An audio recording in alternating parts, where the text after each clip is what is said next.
Hi, I'm Tina Laferriere. It's May 7th, 2026. We're in Gainesville, in the lovely home of Everett McConn. Everett, when did you decide to become a band director, and what led you down that path? I started in band in Jacksonville in 7th grade, and the reason I got in band was because my cousins were in the band, and a real close friend of the family was in the band, and I just thought that was kind of the thing you did when you went to junior high school. And besides that, you got in the football games free, so I figured I'd go on and go into the band. I started at Kirby Smith Junior High School. My band director was a guy named Frank Young, who, interestingly enough, years later when I came to the University of Florida to go to school, Frank was actually here teaching at Westwood Middle School. He was very influential in my playing. I left Kirby Smith and ended up going to Andrew Jackson High School with a guy named, I think it was Bob Fouché, who was the band director there. And I was only there for about 6 weeks, up until Christmas in 10th grade. And then my family moved across town to Inglewood High School, where George Paul was the band director, and he was quite influential. After I graduated from high school, actually it was the day before I was going to go out to the community college to take a test of some sort. I thought, they're probably going to want me to, I was in the shower getting ready for graduation. They said, they're probably going to want me to declare a major of some sort. So let's see, what would it be? I didn't do too good in chemistry, wasn't too good in math. I had a lot of fun in band. I'll be a band director. So I started down that path there. Early on in the first semester, first weeks of college at Florida Community College in Jacksonville, we had a meeting of all the music majors, and one of the professors there said only 40% of the people that start into music finish it. It has a high mortality rate. And I thought, they think I'm going to wash out. And so it just kind of pushed me to go on through. Later on in my college, early in college, I grew up in a family of faith, but my mother in particular. But when I was about 19, I turned my life over to Jesus Christ and asked him to be my Lord and to lead me and guide me. And there was a scripture that said, commit your way to the Lord and your plans will be established. And so I did that and just felt like everything from there was going to be guided and directed. I finished at Florida Community College, or I was in school at FJC, and this young lady was coming down to Florida to audition for Frank Wicks, who was the band director at the time. And I didn't know anything about setting up auditions or anything like that, but I said, hey, can I go with you? And I went down and I played a magnificent audition for him. The following week I went to East Carolina and auditioned and played like I was blowing in the wrong end of the horn. But anyway, Frank, it was terrible. Frank offered me a $50 a semester scholarship, and boy, that was $50 a quarter. That was big money to me at the time. And so I took it. And then when I got here to UF, they didn't have the money to give me. So anyway, but I stayed on, but I didn't have any place else to go. When I was in 7th grade, I started as a trumpet player. They had a little demonstration thing one night for all the incoming 7th graders, and I decided to play trumpet. My mom fell in love with the French horn, and she wanted me to play French horn. Well, no, I want to play trumpet. About 12 weeks into the school year, Frank comes to the band. He says, I'm losing all my French horns in my top band next year, and don't have any French horns in my intermediate band, but I'm not losing hardly any trumpets next year in my top band, and I got lots of trumpet players in my intermediate band. And I looked down the line at the beginning band, and there was a boatload of trumpets in there, and I thought, I'll switch to French horn. And so that's what I did. I became a French horn player and stuck with it ever since. came to the University of Florida and graduated in '77. Took me 6 years to get my bachelor's degree because I had to retake some stuff from junior college. But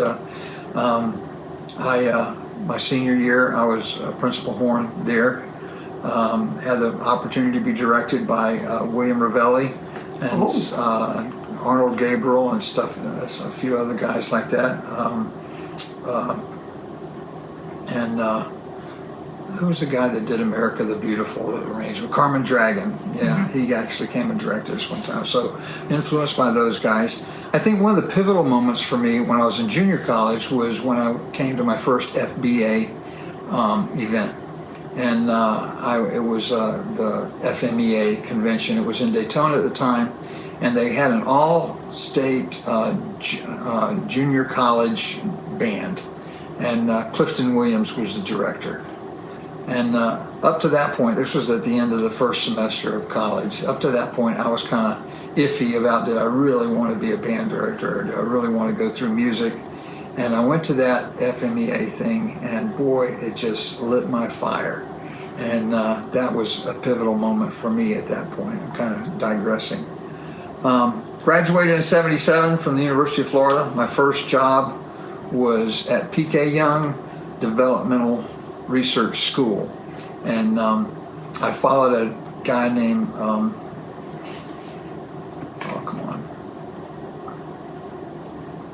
that'll come back to me later. Anyway, I became the director there at PK, and we had 24 kids in the band. And the top band met before school.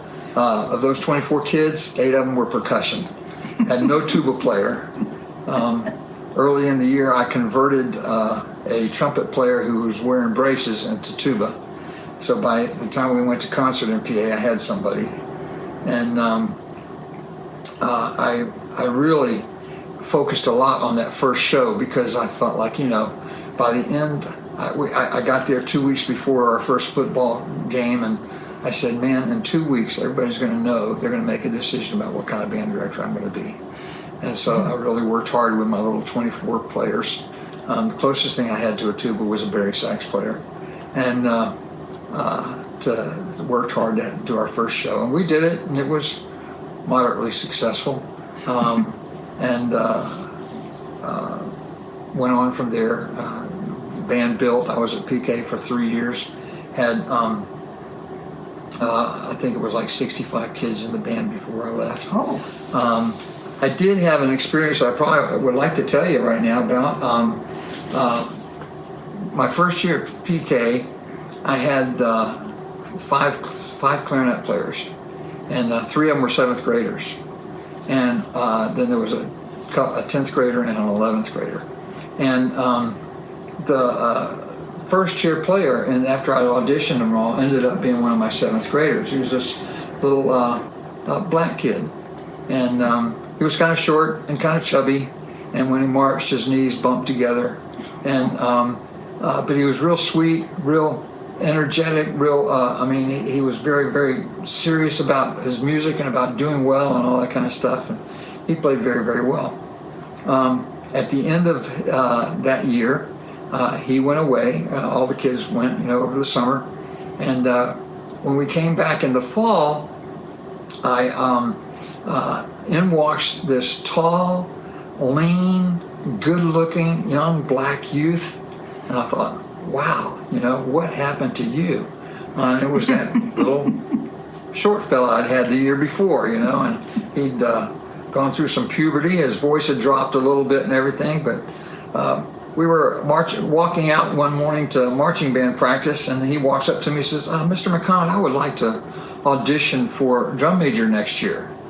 And I thought, well, I said, you're awful young, and I think I already have somebody in mind. I had this Civil Air Patrol young man who was a saxophone player, and I thought this he's got the military bearing, he's going to be really good. And but I said, if you want to audition, you're welcome to audition. And so towards the end of the school year, when we were auditioning drum majors, this young man came out, and about 5 others came out. and they had to do a number of different things. They had to teach marching, and demonstrate some marching things, and they had to demonstrate giving commands. And one of the things they had to do is they had to direct a piece of music. Well, the piece of music they had to direct was called MacArthur Park. It was an arrangement, it starts off real slow and flowing, and then you have this big drum break in the middle of it, and takes away, a lot of energy and all that kind of stuff. Well, they had to direct it by memory, and this young man, we'll call him Rodney. Okay, he steps up. He was the last person to direct. He'd been standing out in the hallway. He steps on the podium, and he goes, "Clarinets. In such and such a measure, it's B natural. You've been playing B flat all the way through." He'd been listening to the other kids. He said, "Percussion, when you get to the drum break, I need your eyes right up on me." And so he starts to direct. By the way, I had another band director there with me. I had my wife with me, and I had a flag corps person from the University of Florida there with me. And this young man starts to direct. I'm going, my gosh, he's getting more music out of these kids than I get out of them. I mean, it was just amazing, And then it comes to the drum break, and they bum bum bum bum ba da da da, and for that nanosecond, the percussion started to run away with it, just like they had done with everybody else. And Rodney just comes down with a hard thump, and it's like the whole band went and just locked onto that, his directing, and just sailed right on through. Well, after that was the end of the auditions, and I went into my office with the other people who were helping me, and we had these score sheets, and we all walked in there and looked at one another, and we said, "Are there any questions? Is there any doubt who the next drum major should be for this band?" It turned out to be a young man who is now the director of the Graduate Wind Orchestra at FSU.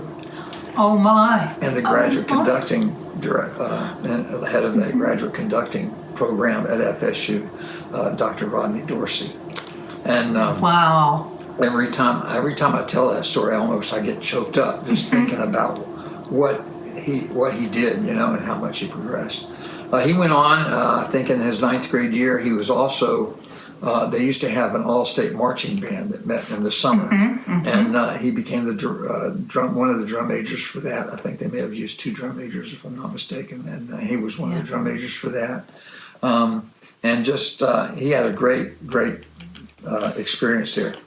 At the end of my 3rd year of teaching at PK, the decision, they were talking about making it a full-time position. PK was a half-time position for 3 years, and I worked it like it was a full-time position because that's all I knew to do. I did teach elementary music for 1 or 2 years. I remember walking home to my apartment going, "I hate my job. I hate my job." So I ended up dropping that, but that's a whole different story. But anyway, I was supposed to meet with the director of the school, and they were going to let me know whether they were going to make my position a full-time position for the next year. And I had decided I am going to stay at PK no matter what he says. And I walked into the meeting, and Dr. Hodges says, "Mr. McConn," he says, "in a year of 13% inflation," he said, "they have cut my budget. They didn't cut how much they're going to increase it. They cut the budget. There's no way I can make this a full-time position." And I walked out of that meeting, and we lived right down the street from PK. I walked to my apartment. I laid down on a bed, and I thought there a second. And the principal at Howard Bishop Middle School had been sending subliminal messages to me through his wife, who taught at PK, trying to let me know he was interested in me. I didn't have the sense to realize that's what he was doing. Their band director, Jerry Miller, who had been a well-known black band director here in town, had died of cancer, and they were looking for a new director. So as I laid there on that bed, I thought about it, and I said, I'm going to go get that Howard Bishop job. And so I immediately got up off the bed, called Frank Wicks at the University of Florida, said, would you please write me a recommendation? And he did. I immediately got on my suit and tie and drove to Howard Bishop Middle School. I couldn't meet the principal, but I let him know that I was interested in the position, and did what I had to do to fill out applications and all that kind of stuff, and was very fortunate to get that position at Howard Bishop Middle School. I was there for 4 years. That's interesting. The guy that followed me at PK, we had built something. We had done something good. We brought the band probably further than they had come in many, many years. Had made it to state MPA 3 times, and no, I never got straight superiors at straight MPA. Fact is, I absolutely bombed out. We got straight 4s the first year I went, and but the band had come a long way, and you hate to take something you've built and just turn it over to anybody. Well, this young fella, not real well known at the time, guy named Robert Sheldon, came in and took over after me at PK, and he took the band to straight superior MPAs more than 1 year while he was there at PK. So anyway, he was one of the people I would have come over to Howard Bishop and direct my band oftentimes to teach me how to do it. When I was at Howard Bishop, one of the things that occurred there was I realized as I was teaching one day, I said, McConn, you are a fundamentalist. You know how to take complex ideas and break them down into understandable bites. And the kids get it, and one of those things had to do with rhythm. And I said, you know what, that's it. And middle school is a great place for me. I worked at Howard Bishop for 4 years. And at the end of 4 years, I was kind of going, man, I don't know if I can have the energy to keep doing this for 30 years. I don't know that I can do that. So at the end or during my 4th year there, the church I was attending had a Christian school, and they were looking for an administrator for the following year. And they contacted me, and there was a point in my life where I felt like ministry was going to be a strong possibility for me. I had that call, but I didn't see myself as a preacher or a song leader. So I talked to him about that position, and at the end of my 4th year at Howard Bishop, I became a Christian school administrator for 11 years. I won't go into why I left that position. I enjoyed it. I never looked back over my shoulder and said, gee, I wish I could get back into the band directing or anything like that. But after 11 years, some things occurred that I just felt like I can no longer stay in this position. And so I went to work in a music store here in town to try and remember all the things about band equipment and what were the right reeds to use and what were the mouthpieces to use and all that kind of stuff. And at the end, towards the end of that year at the music store, one of our road men came in and said, hey, Price Middle School in Interlochen is going to be looking for a new band director next year. You might go out and interview for that. So I drove out to Price, and first thing I did was go to the high school, Interlochen High School, because I wanted to meet the band director there. His name was Nick Albanese. And Nick had actually come in when he was a student at UF. They would send him over to PK to watch my band at PK and watch me conduct. It was one of their assignments there. And so I knew who he was. I went into his band room and started talking with him, and he sounded like he was really interested. He would love to have me over there at the middle school. So I next went to the middle school, and I couldn't interview, but with the principal, but I did meet with the assistant principal.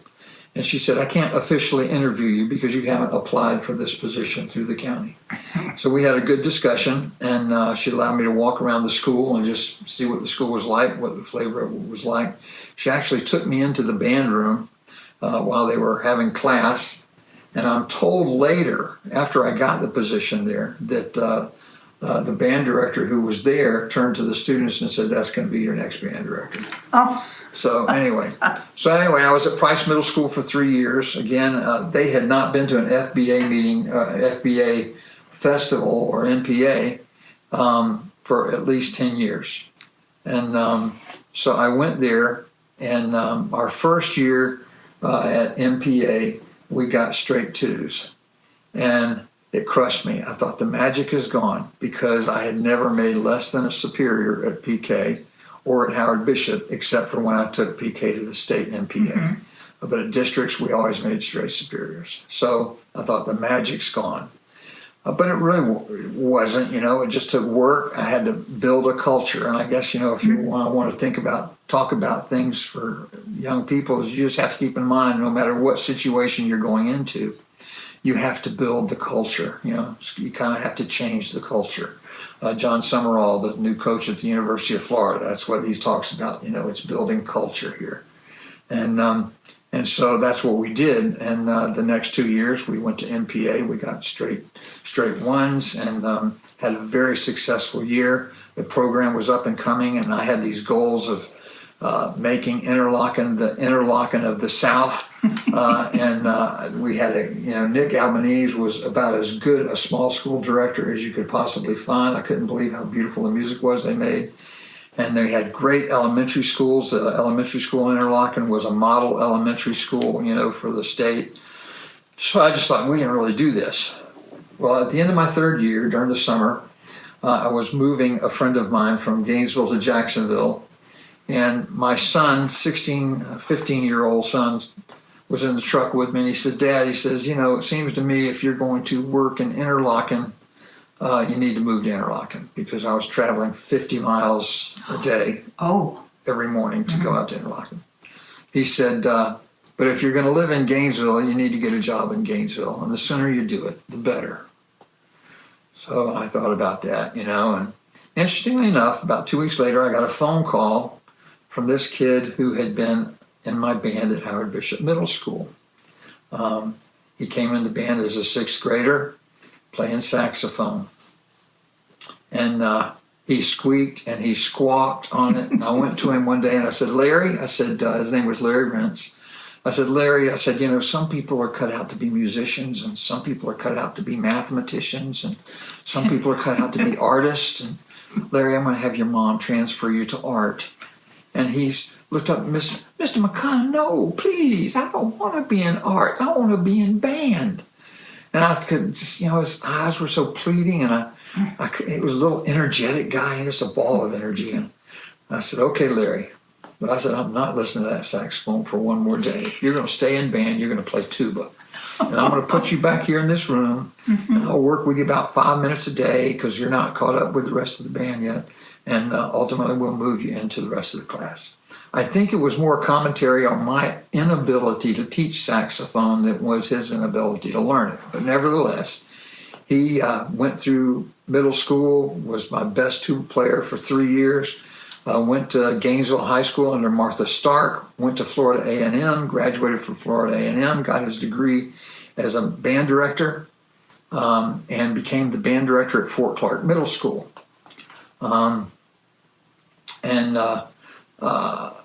In the meantime, I was out in Interlochen.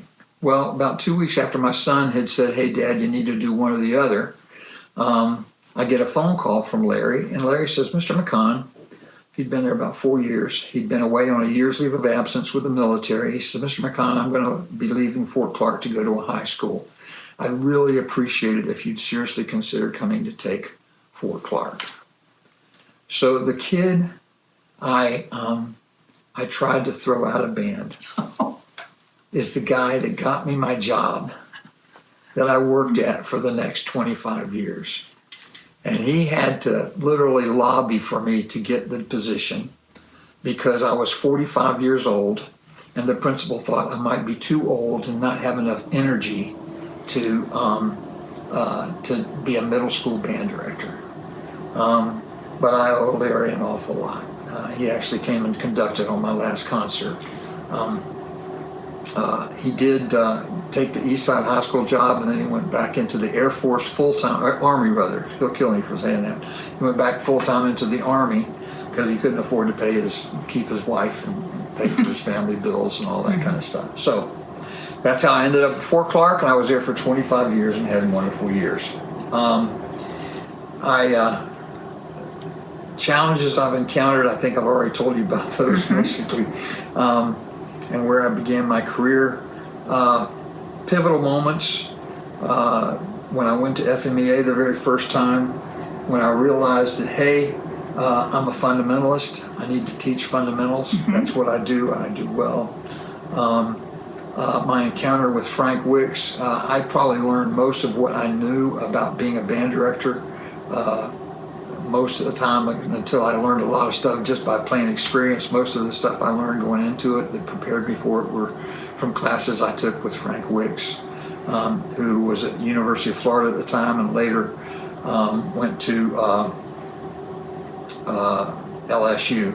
By the way, Robbie Roadman was the guy that I followed at PK, so that was what I was thinking. Anyway, I retired in 2023. 2023. I teach a group that I started right after I left the Christian school. It's called the Gainesville Community Christian Band, and it was started primarily as a homeschool band here in town. And we are really open to anybody, but we teach homeschoolers and private Christian school kids where they don't have programs. Those are the people we target, and we meet on Monday nights. We usually meet 10 months out of the year.